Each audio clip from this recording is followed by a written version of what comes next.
Assalamualaikum warahmatullahi wabarakatuh. Kami dari kelompok 7 ingin mempresentasikan bab 9 dan bab 10.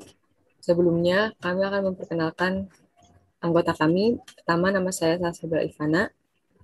Saya Devitriani Rapika. Nama saya Tiara Harunisa. Saya Sindok Tafiani. Saya Septiana Zahra. Saya Delarska Leani.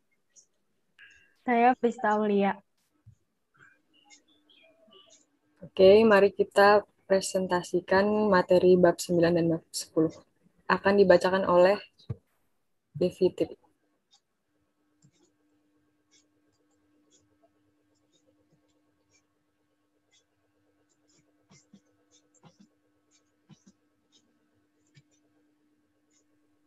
Strategi umum dan penerapan strategi. Pengertian manajemen strategis. Manajemen strategis adalah seni dan ilmu penyusunan, penerapan, dan pengevaluasian keputusan-keputusan lintas fungsional yang dapat memungkinkan suatu perusahaan mencapai sasarannya.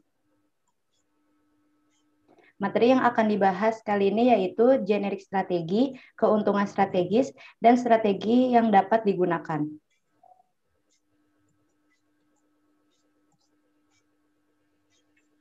Generik strategi merupakan gagasan inti mengenai bagaimana suatu perusahaan dapat paling baik bersaing di pasar. Banyak perencana yakin bahwa strategi jangka panjang sebaiknya diturunkan dari usaha perusahaan untuk mencari keunggulan kompetitif berdasarkan salah satu dari 3 strategi umum. Selanjutnya materinya akan dibacakan oleh Tiara. Keuntungan strategis. Menurut Porter, perusahaan dapat menemukan keuntungan strategis dengan manajer strategi berbiaya rendah atau strategi diferensiasi. Strategi biaya rendah. Definisi. Saat perusahaan mencoba menawarkan barang atau jasa yang sebanding dengan persaingan mereka, tetapi dengan biaya yang lebih rendah. Tujuannya untuk mencapai keunggulan kompetitif dengan cara menyediakan produk atau layanan dengan biaya yang lebih rendah dari pesaing. Selanjutnya akan dijelaskan oleh Salsabila. Strategi diferensiasi.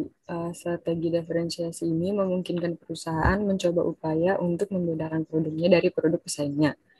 Nah, strategi diferensiasi ini didasarkan pada penyediaan produk atau layanan yang unik atau berbeda dari pesaing. Penyediaan produk atau layanan yang dianggap bernilai lebih tinggi dari yang ditawarkan oleh pesaing kepada pelanggan, kemudian meningkatkan kepuasan pembeli, meningkatkan nilai yang dirasakan oleh pembeli. Nah, manfaatnya ini, produk atau layanan akan memiliki harga yang lebih tinggi. Permintaannya akan menjadi kurang elastis, keuntungan di atas rata-rata bisa didapat menciptakan hambatan untuk masuk ke bisnis baru yang ingin memasuki industri. Selanjutnya akan dibacakan oleh Cindy Octaviani.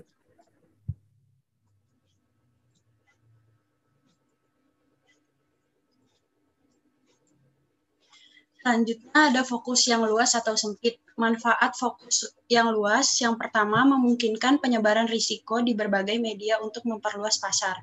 Yang kedua, hal ini membuat hambatan untuk masuk ke pasar menjadi mahal dan kompleks.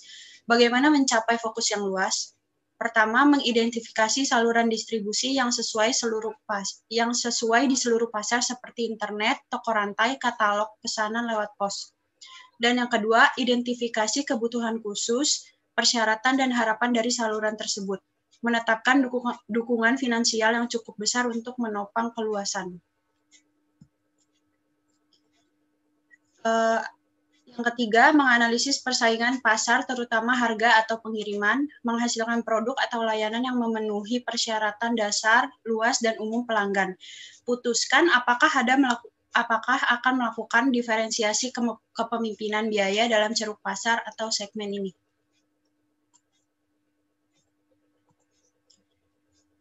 Manfaat fokus sempit ada 3. Yang pertama, membutuhkan investasi yang lebih rendah dalam sumber daya karena ditujukan pada ceruk pasar.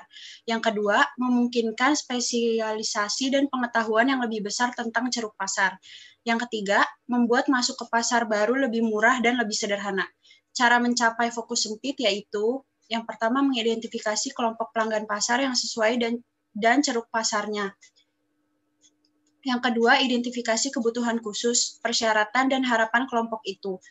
Selanjutnya, tetapkan bahwa ceruk pasar tertentu atau segmen cukup besar untuk menopang bisnis. Menganalisis persaingan pasar khusus, menghasilkan produk atau layanan yang memenuhi persyaratan pelanggan tertentu, dan putuskan apakah akan melakukan diferensiasi kepemimpinan biaya dalam ceruk pasar atau segmen ini.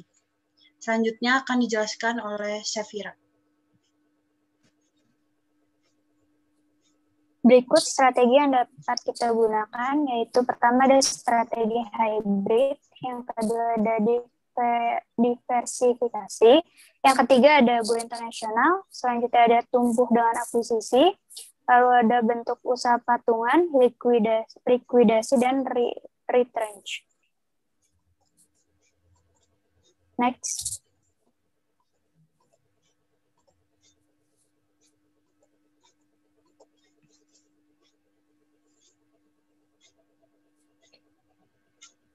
Implementasi strategi, yaitu jumlah keseluruhan aktivitas dan pilihan yang dibutuhkan untuk dapat menjalankan perencanaan strategis.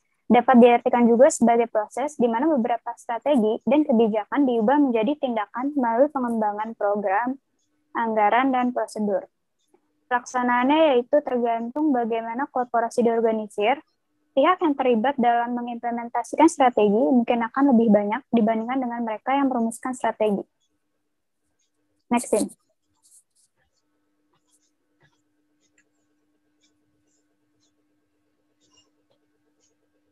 Di sini ada bagian dalam proses pengimplementasi. Perencanaan sumber daya dan logistik implementasi. Dalam proses implementasi ini, dapat terjadi perubahan dalam campuran sumber daya yang diperlukan untuk menerapkan strategi dan keputusan perlu diambil, dan siapa yang bertanggung jawab atas perubahan tersebut. Kemudian, struktur organisasi tersebut mungkin perlu diubah, misalnya dari hierarki ke matriks atau dari sentralisasi ke desentralisasi.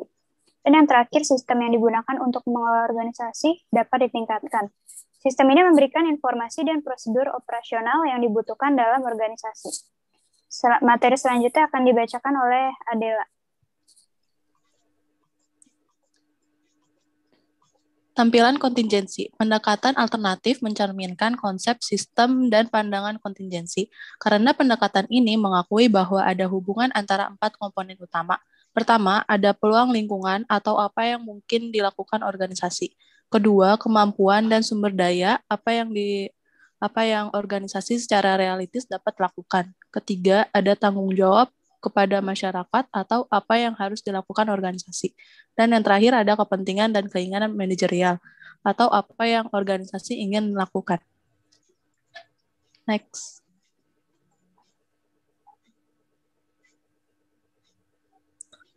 Selanjutnya ada kontinuitas.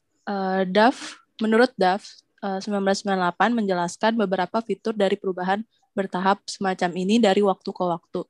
Ada perkembangan berkelanjutan, menjaga keseimbangan, mempengaruhi hanya satu bagian organisasi, dampaknya melalui struktur normal, teknologi baru, perbaikan produk versus produk baru yang menciptakan pasar baru. Selanjutnya akan dibacakan oleh Prista. Perubahan bertahap. Perubahan langkah menggambarkan situasi di mana garis tren untuk faktor tertentu berhenti menjadi lurus dan ada lompatan yang signifikan dan tidak terduga ke arah atas atau bawah. Kemudian ada flux, ini mewakili turbulensi di lingkungan di mana tren dihancurkan dan aktivitas siklus yang ada terganggu secara acak, mungkin oleh perang saudara dan perselisihan yang surut dan mengalir saat kekuasaan berpindah tangan.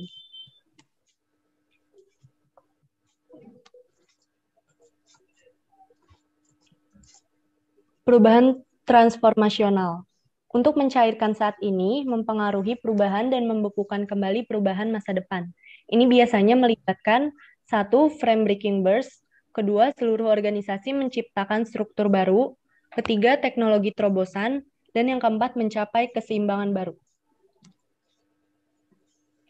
Demikian presentasi dari kelompok kami. Terima kasih atas perhatiannya. Wassalamualaikum warahmatullahi wabarakatuh.